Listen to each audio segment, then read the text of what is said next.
Assalamualaikum warahmatullahi wabarakatuh. Good afternoon, everyone. How are you today? Alhamdulillah, we still have time to learning English again, and we still have spirit to gather together in this WA group to see the new video of English lesson today. Oke, Alhamdulillah hari ini kita masih diberi kesehatan sehingga kita bisa bertemu lagi dalam pembelajaran bahasa Inggris online dan kalian akan menyaksikan video dari lesson 12 dengan sublesson using belong to in sentences. Tujuan pembelajarannya, agar siswa mampu mendengarkan ucapan guru, kemudian menirukan ucapan guru tentang kepemilikan.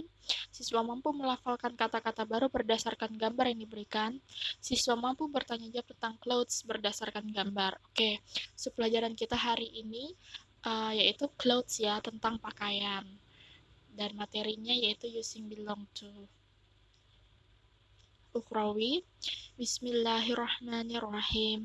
Lillahi mulkus samawati wal ardi wa ma fihinna. Wa huwa ala kulli syai'in qadir.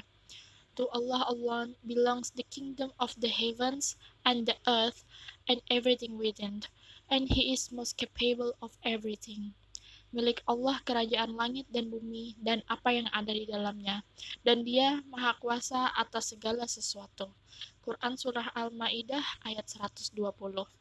Baiklah Ananda Soleh dan Soleha, sebelum kita memulai pembelajaran, marilah bersama-sama kita ucapkan basmalah. Bismillahirrahmanirrahim. Semoga Allah mudahkan ilmu untuk masuk ke dalam hati dan pikiran kita hari ini. Baik, materi kita hari ini using belong to in sentences. Oke, belong to merupakan kata kerja yang menyatakan kepemilikan terhadap suatu benda. Oke, mungkin kalian bertanya-tanya, jadi apa bedanya belong to dan have? Oke, belong to dan have sama-sama menyatakan kepemilikan. Tapi kalau belong to, dia menunjukkan kepemilikan tersebut terhadap siapa, milik siapa. Oke, dalam penggunaan belong to, awal kalimat didahului oleh objeknya. Nah, contohnya di bawah. The shawl belongs to my mother. Shawl ini milik ibu saya. The hats belong to my father. Topi-topi ini milik ayah saya. Oke, lihat di sana. Contohnya, the shawl itu objeknya. Lalu setelah objek, lalu ada kata belongs to, menyatakan kepemilikannya. Lalu ada subjeknya. Oke, kalau kita biasanya memakai have, itu subjeknya duluan. Misalnya, I have a shawl. Saya mempunyai sebuah shawl. Tapi kalau misalnya dalam menggunakan belong to, the shawl belongs to me misalnya. Shawl ini milik saya. My father has the hats.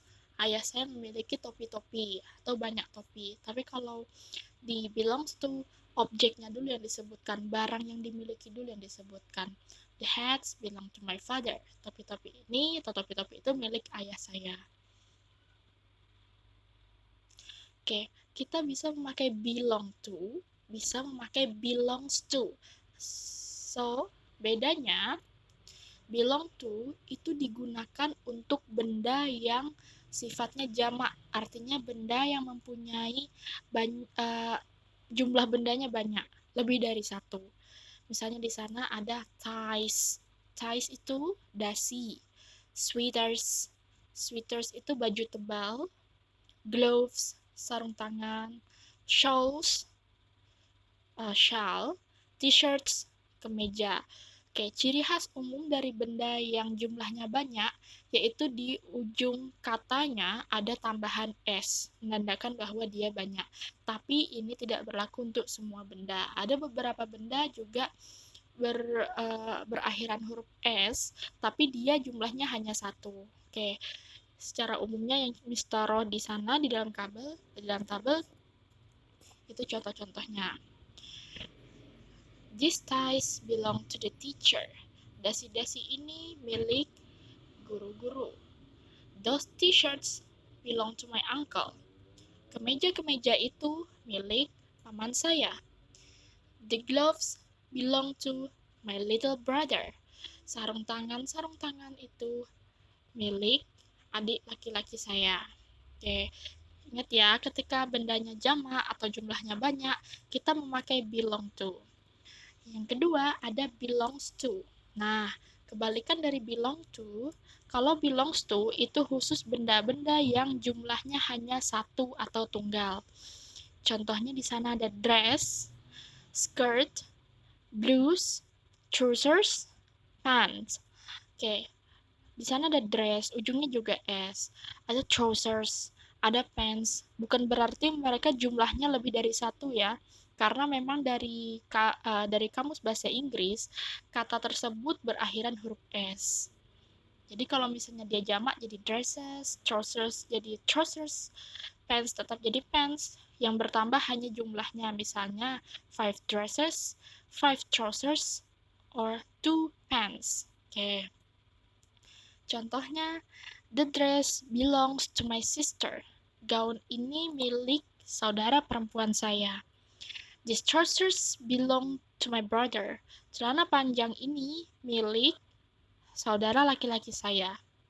That skirt belongs to my aunt. Rok itu milik tante saya atau bibi saya. Nah, ini adalah bentuk negatif sentence dari belong and belongs to. Yang pertama, Miss ambil dari contoh kalimat yang sudah Miss buat tadi. These ties don't belong to the teacher. Dasi-dasi ini bukan milik guru-guru. Those t-shirts don't belong to my uncle. Kemeja-kemeja itu bukan milik paman saya. The gloves don't belong to my little brother. Sarung tangan itu bukan milik saudara laki-laki saya. The dress doesn't belong to my sister. Gaun itu bukan milik saudara perempuan saya. This trousers doesn't belong to my brother. Celana panjang ini bukan milik saudara laki-laki saya. That skirt doesn't belong to my aunt. Rok ini bukan milik bibi saya. Oke, kenapa di kotak yang terakhir sebelumnya kita memakai belongs dan di sini kita di kalimat negatif kita cuma memakai belong. Oke, karena di sana ada kata kerja bantu does, doesn't, and doesn't. Jadi tidak boleh ada double S dalam satu kalimat. Tidak bisa kita mengatakan the dress doesn't belongs to my sister. Itu salah. Jadi the dress doesn't belong to my sister karena sudah ada kata kerja does sebagai kata kerja bantunya. Oke, demikian pembelajaran kita hari ini. Mari bersama-sama kita ucapkan hamdalah. Alhamdulillahirabbil alamin. Wassalamualaikum warahmatullahi wabarakatuh.